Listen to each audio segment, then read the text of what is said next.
फार काही मोठं प्लॅनिंग नाही आहे बर्थडेचं. हाय, मी स्वाती, गृहिणी प्लस व्यावसायिका. आज आहे मानसच्या पप्पांचा बर्थडे. सकाळी फ्रेश होऊन मस्तपैकी चहा घेतला आणि विचार करत होते की सेलिब्रेशन कसं करायचं. तितक्यात मानस उठला आणि त्याने सगळ्यात आधी झाडांना पाणी घातलं. सकाळच्या ब्रेकफास्टमध्ये मी डोसा बनवला आणि डोसा बनवता बनवता दुपारच्या जेवणाच्या मेन्यूची फरमाईश आली की प्रॉन्स बिर्याणी बनवायची आणि हलवा मच्छी बनवायची. हे सगळं करताना मानसला स्कूलमध्ये सोडायलाही जायचं आहे. आता ही दोघं जणं गेली मच्छी मार्केटमध्ये मच्छी आणायला. तोपर्यंत मी शांतपणे बसून ब्रेकफास्ट केला. खूप भूक लागली होती.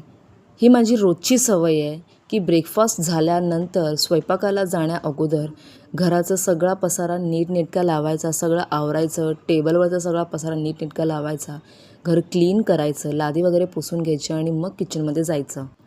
हे सगळं करेपर्यंत ही दोघंही मच्छी घेऊन आली. आता हा बघा कसा नाचतोय. मानसला स्कूलमध्ये मी डब्याला डोसाच दिला आणि जेवण वगैरे सगळं आवरून मी दुपारी म्हणजे एका ऑर्डरवरती बसले होते. मंगळसूत्राची ही ऑर्डर आली होती, तीही रेडी करून घेतली आणि मग मानसला स्कूलमध्ये आणायला गेले.